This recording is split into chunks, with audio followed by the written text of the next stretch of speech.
Let's talk money. In this video, I'm going to share with you the places where I saved money during my renovations and the places where I made it rain. Keep watching to get some ideas about where you can possibly save some money and where you could definitely have room to splurge on your next project.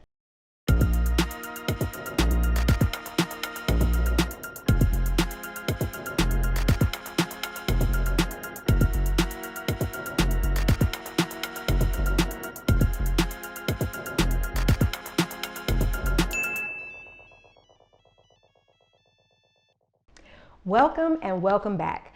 I am Crystal and I have just completed 2 major renovation projects on my 1950s bungalow.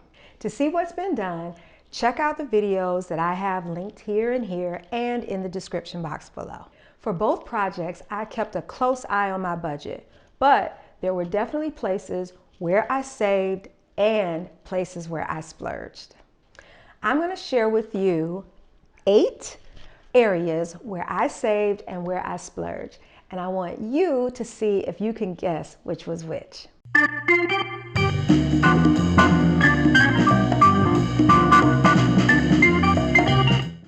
Okay, let's get started. All right, first up, the vinyl siding.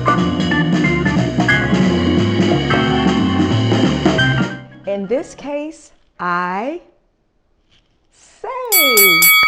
Yay, if you got that right. The savings came from not putting vinyl siding on the garage, only siding the house. I decided to do this for 2 main reasons. One, the garage is going to need replacing in the near future. That joker is leaning. And 2, only really the front of the garage, which is the garage door, which is in great shape, really is what you can see from the street.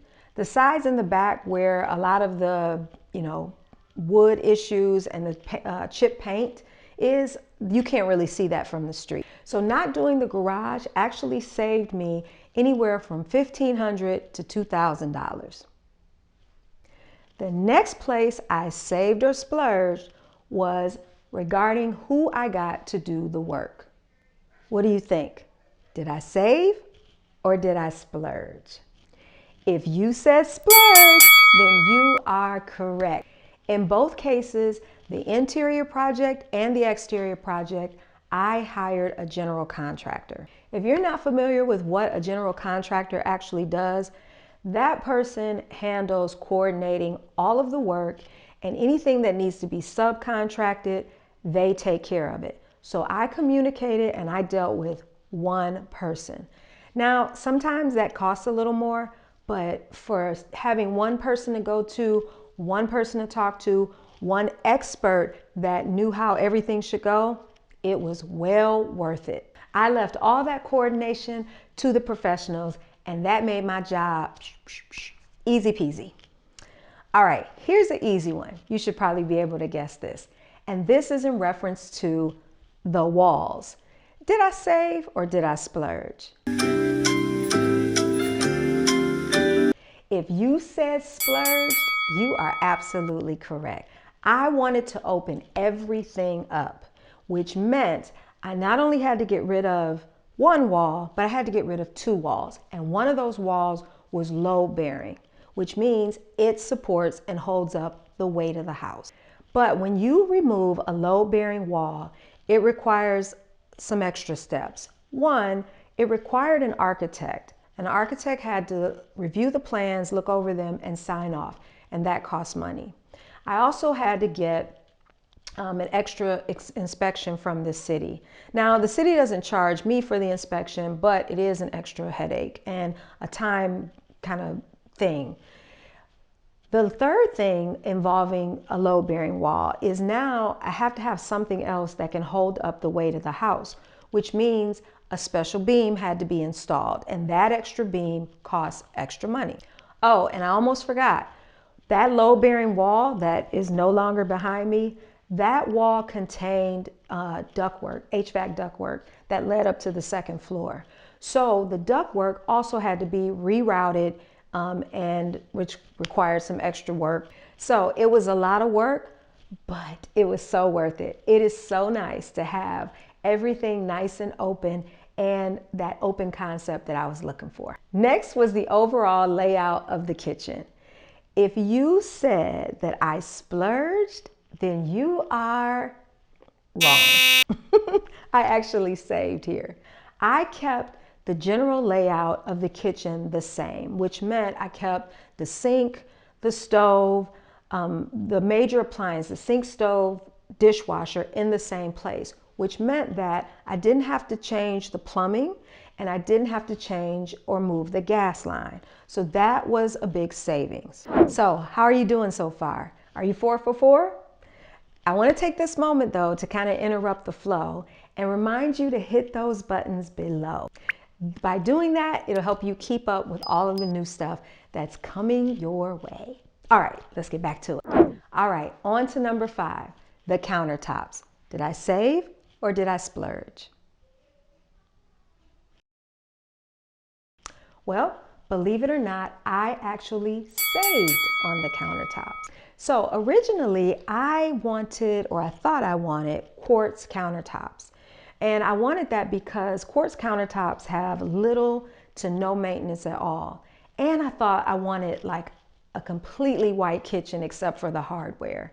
But I am so thankful for the guys at Great Lakes Granite Works who actually showed me the granite slab that I now have. It was a match made in heaven with my love of the beach, and it was just that little bit of color that I needed to warm things up and not make everything so stark white. I'm so glad that I didn't follow my first mind in that case. So the quartz countertops would have been way more expensive, and frankly, all of that white would have been really cold. So actually going with granite saved me anywhere from $2,000 to $4,000. All right, area number 6. Area number 6 that I want to share with you where I saved or where I splurged was, or is, the sink and the faucet. For these 2 items, I definitely splurged. So I didn't just go with any old kitchen sink. I went with a Kraus workstation sink that came with all these attachments and basically can do double duty as extra counter space. By going this route instead of a traditional sink, I actually splurged and spent about an extra $300.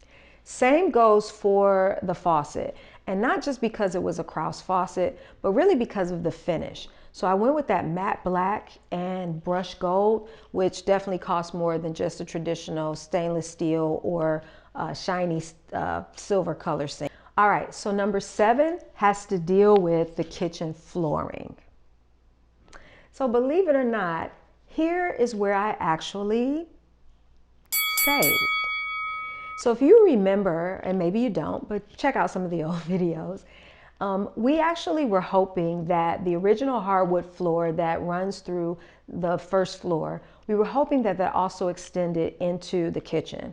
So when we pulled up the ceramic tile that was on the floor, fingers were crossed that the flooring underneath was the original hardwood, would just require some additional finishing like the rest of the floor. But unfortunately, it was not there. It was just old subfloor that was still in good shape, but not the original hardwood. So with that, I had 2 choices. I could either have the hardwood extended into the kitchen, or I could go with another type of flooring.